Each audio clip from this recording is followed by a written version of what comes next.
नमस्कार प्यारे बच्चों, आपके लिए लेके आ चुका हूँ मासिक मूल्यांकन माह अगस्त का पेपर। आपके सामने दिया गया मासिक मूल्यांकन माह अगस्त कक्षा 9वीं विषय हिंदी। जी हाँ बच्चों, कक्षा 9वीं विषय हिंदी का मासिक मूल्यांकन पेपर महीना अगस्त का आ चुका है। आपके सामने पूरा पेपर दिखाऊंगा, पूरे पेपर का पूरा A to Z आंसर मैं दिखाने वाला हूँ। तो आई होप यहाँ पे पूरा जुड़ जाइए और चलिए शुरू करते हैं अपन लोग। यहाँ पे प्रश्न और उत्तर देखना। यहाँ पे अपन देखेंगे, पहला सही विकल्प चुनकर लिखिए। झुर्री के इशारे का क्या नाम था? पहला क्वेश्चन है आपका। दूसरा है झुर्री के दोनों बैल को कहाँ भेज दिया गया था? दूसरा प्रश्न आपके सामने। तीसरा है दो वर्णों के मेल में होने वाले संधि के परिवर्तन को क्या कहते हैं? अब आइए शुरू करते हैं, इसका आंसर देखते हैं अपन लोग। पहले का झुर्री के साले का क्या नाम था? तो यहाँ पे मोती था। दूसरा, झुर्री के दोनों बैलों को कहाँ भेज दिया गया था बच्चों? तो यहाँ पे ससुराल भेज दिया गया था।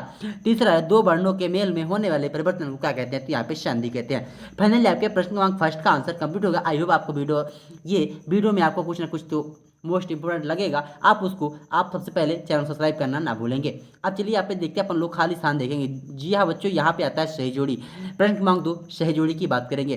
त्रिफला किसे कहते हैं? तो त्रिफला है जो तीन फलों के समूह को अपन त्रिफला कह देते हैं। तो इसका राइट आंसर आपका त्रिफला कहला जाएगा। मनोरथ क्या है? तो मनोरथ जो है वो एक विसर्ग संधि है, इसे आप विसर्ग संधि कह सकते हैं।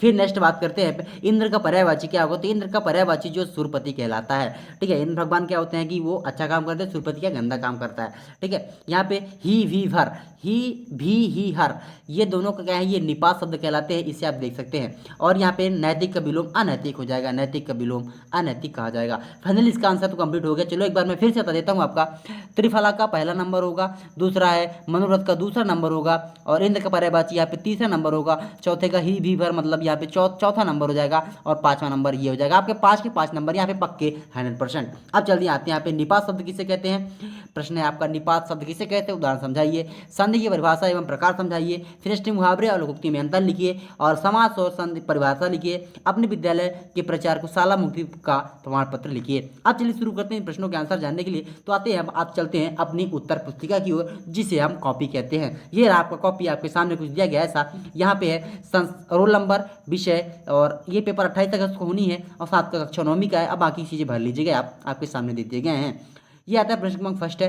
पहला मोती है, ससुराल है और संधि है। प्रश्न क्रमांक पहले का आंसर आपके सामने दे दिया गया बच्चों। आप इन्हें स्क्रीनशॉट करके आई होप आप तैयार कर सकते हैं।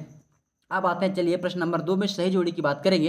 तो आपके सामने कुछ ये सही जोड़ी दिए गए हैं, मैंने पहले भी बता चुका है, लेकिन एक बार देख लीजिए। त्रिफला किसे कहते हैं? तो तीन फलों का समूह कहलाता है। मनोरथ का मतलब विषय संधि है। इंद्र का पर्यायवाची मतलब सूर्यपति कहलाएगा।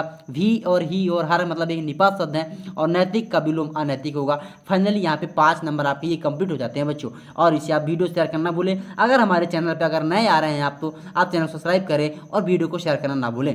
ये रहा आपका पहला, निपात शब्द किसे कहते हैं? इसका आंसर लिखिए। तो निपात शब्द वे हैं जो कि शब्द या शब्द के बाद में लगकर उनके अर्थ में विशेष बदलाव लाते हैं, उन्हें हम निपात शब्द कहते हैं। जैसे रमेश केवल पढ़ रहा था, यहाँ पे जो केवल है आपका, यह एक हो जाएगा आपका निपात शब्द। आप जस्ट उससे देखेंगे, मैंने उसे देखा तक नहीं, जो तक है यहाँ के आपका जो यह निपात शब्द कहलाएगा। और इसके बाद है राम तो गया, मानो मात्र राम भी गया, तुम ही नहीं आए और आपको ही जाना है। ये सारे जो है यहाँ पे जो आपको मोटे अक्षर पे दिख रहे हैं, उसे हम निपात शब्द कहते हैं। जैसे केवल हो गया है, यहाँ पे तक हो गया, ही हो गया, भी हो गया, वी हो गया, मात्रा हो गया, ये सब आपके क्या हो गए? निपात शब्द हो गए। ठीक है, आप इनके कुछ उदाहरण दिए हैं। यहाँ पे मुझे भी किताब चाहिए, मुझे किताब भी चाहिए। ठीक है, अब पता है कितना महत्वपूर्ण है ये चीज़, आपको इसका आंसर हो गया। अब चलते हैं इसके बाद नेक्स्ट क्वेश्चन का। यहाँ पे नेक्स्ट क्वेश्चन आपके सामने दे दिया गया है, संधि किसे कहते हैं और उसके परिभाषा लिखना है। ठीक है, तो यहाँ पे संधि की परिभाषा आपके सामने दे दिया गया है। ठीक है, ये संधि का परिभाषा हो गया, और इसके साथ संधि हिम धन आलय को आप हिमालय कह सकते हैं, ये आपका संधि का वो हो गया। और संधि के भेद पूछा गया। संधि का भेद है, हिंदी व्याकरण में संधि मुख्य 3 रूप से होती हैं, और संधि जो व्यंजन संधि और विसर्ग संधि, आपके सामने संधि, व्यंजन और विसर्ग तीनों संधि के नाम दे दिए गए हैं। फाइनली आपके क्वेश्चन कंप्लीट हो गया। आप चलते हैं नेक्स्ट क्वेश्चन की बात करेंगे बच्चों।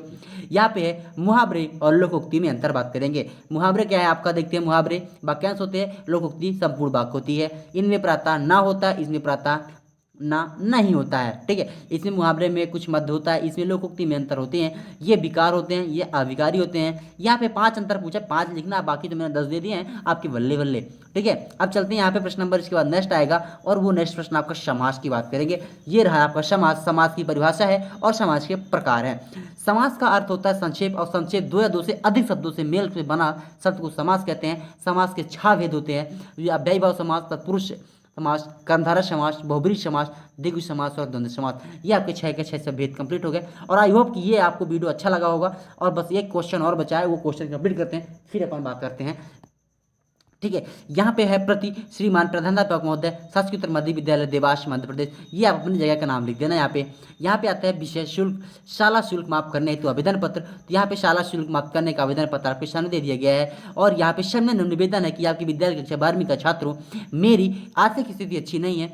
यहाँ पे आप नौवीं लिख लेना, कोई दिक्कत नहीं। ठीक है, यहाँ पे ठीक है, मैं कक्षा 12वीं का छात्र हूँ, नहीं है मेरे ज़मीन में भी वार्षिक आय 3,000 से कम है। ठीक है, और इसके बाद आप देख सकते हैं मुझे इनमें पैसों की बहुत कठिनाई चलने के कारण मेरे भाई बहनों को कर्ज शिक्षण शुल्क देना पड़ रहा है। आपसे निवेदन है कि आर्थिक स्थिति अच्छी ना होने के कारण साला शुल्क माफ करने की कृपा करें, अच्छी पढ़ाई के प्रथम आती रहती हूँ। ठीक है, ये चीज़ लिखने के बाद आपको फाइनली आपको पहले काम कर लेना है कि आप मेरे चैनल SG क्लास सब्सक्राइब कर लेना है। साथ में अगर टेलीग्राम चैनल ज्वाइन करना है, लिंक डिस्क्रिप्शन में दे देगा, आप ज्वाइन कर ले। साथ में हमारा व्हाट्सअप ग्रुप ज्वाइन करना है, लिंक डिस्क्रिप्शन में दिया है, आप ज्वाइन कर ले। और जिसे व्हाट्सअप ग्रुप पे ज्वाइन करना है, हमारे इस नंबर पे मैसेज करें। ठीक है, 72 47 69 0 153, ये नंबर पे आप हमारे कॉल करेंगे और हम आपको व्हाट्सएप ग्रुप का लिंक प्रोवाइड करेंगे। सिर्फ कॉल ना करें, सिर्फ हमको SMS ही करें। ठीक है, ठीक है, इस नंबर पे आपको क्या करना है, सिर्फ एक व्हाट्सएप SMS छोड़ना है, हाय SGL लिख देना है, मैं आपको ग्रुप पे जोड़ दूंगा। आई होप कंप्लीट कर दिया जाएगा, पूरा पूरा आपको कंप्लीट मैंने बता दिया है। आप चलिए मिलते हैं अगली वीडियो में अगले सब्जेक्ट के साथ। ठीक है, चलिए बाय बाय।